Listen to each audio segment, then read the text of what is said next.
Assalamualaikum po sa inyong lahat o sa wikang Tagalog po ay sumainyo pong lahat ang kapayapaan.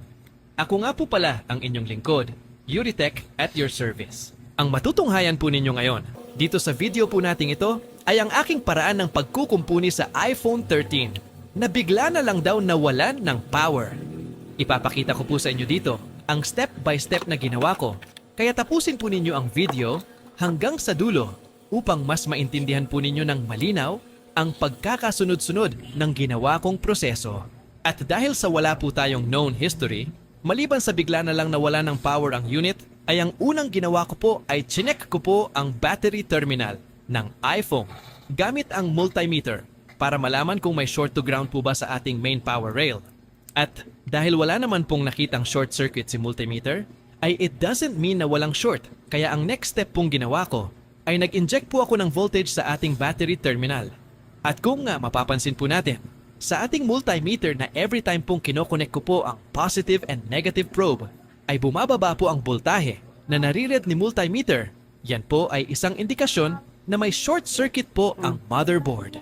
At dahil nakumpirma po natin na may short to ground po ang unit sa pamamagitan ng injecting voltage, ay ang next step naman pong gagawin natin ay hahanapin po natin kung anong component po ang pinagmumulan ng short. Dito po sa paghahanap ng shorted component, ang isa sa pinaka-crucial part ng trabaho.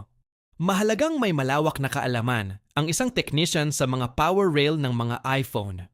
Hindi lang po kasi isa ang power rail o daanan ng kuryente sa mga iPhone. Nandyan po ang primary rail, standby rail, CPU rail, RAM and NAND rail, baseband rail, display rail, camera rail, audio rail, charging rail at sensor rail. At tandaan po natin na every power rail sa mga iPhone ay may specific voltage na dumadaan. Kaya hindi po tayo basta-basta dapat mag-inject ng voltage dahil isang maling voltahe lang po ang ma-inject natin sa di dapat ma-injectan, ay hindi po malayong matuluyan po ang ginagawa nating iPhone. Dito po sa ginagawa nating iPhone 13 ay nahanap ko po sa primary rails ang short circuit at may tatlong klase pa po ang primary rails. At ito po ay ang direct battery voltage rail, main system rail, at ang boosted voltage rail.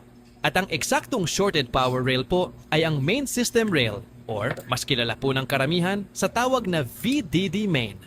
Ang main system rail po ay kumukuha ng kuryente directly kay battery. Kaya pwede po tayong mag-inject dito ng voltahe from 1 volt to 4.2 volts. At ngayong alam na po natin ang daanan ng kuryente ang may short, ay ang susunod naman pong aalamin natin ay kung anong piyesa po ang nag-short at kung saan naman po ang lokasyon ng piyesang ito. At para mabilis at accurate po natin makita ang lokasyon ng piyesang may short, ay gagamit naman po tayo ng thermal camera. Ngunit kahit sa ang anggulo ko pong tingnan, ay wala po akong nakikitang umiinit. So it only means na ang piyesang hinahanap po natin ay nasa loob po ng stock motherboard.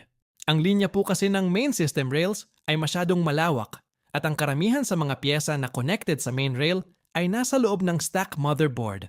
At kapag ang shorted component ay nasa loob ng stack motherboard, ay may dalawang paraan po ang pwede nating gamitin. At ito ay ang biyakin ang motherboard upang makita ang piyesang may problema. At ang pangalawa ay gumamit ng short killer tool na siyang gagamiting pang-inject ng voltahe.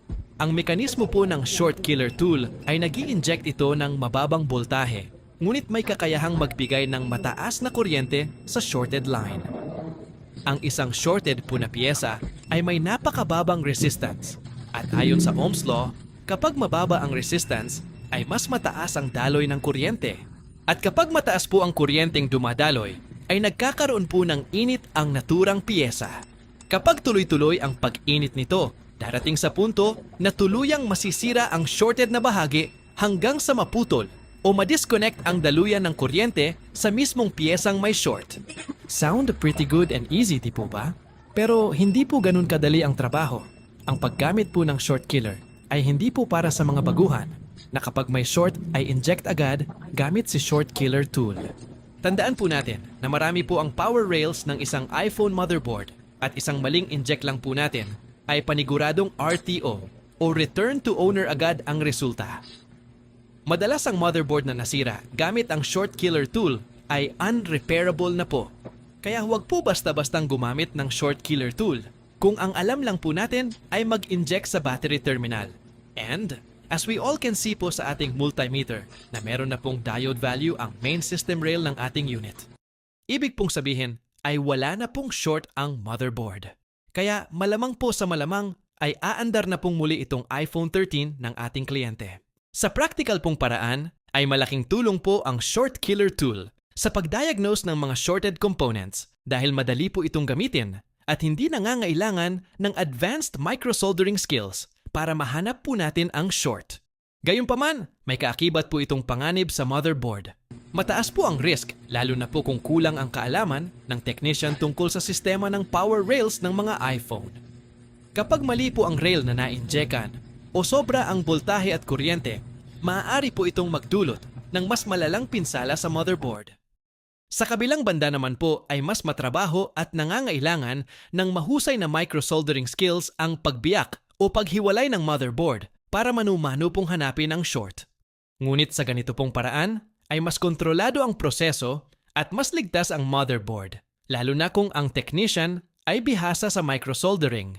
Sa madaling salita po, ang short killer ay mabilis at convenient gamitin, ngunit kailangan ng tamang kaalaman. Samantalang ang board separation at manual tracing ay mas komplikado, ngunit mas safe kung nasa tamang kamay ang gagawa. Sana po ay mapulutan po ninyo ng kahit munting kaalaman itong aking munting handog sa inyo mga boss. Sana po ay suportahan po ninyo ako palagi kahit sa like and share lang po ninyo ay malaking bagay na po iyon sa akin bilang isang content creator. At bago po matapos ang video natin, ay nais ko lang pong i-shoutout si Boss Noel Valdez, si Master Amal Langkat, si Master Maki Salazar, at shoutout rin po kay Sir Francis Magalona from Occidental Mindoro, kay Sir Ken II from Mandaue, Cebu, at kay Boss Nesha na taga Sorsogon. Shoutout po sa inyong lahat, mga boss, and God bless everyone.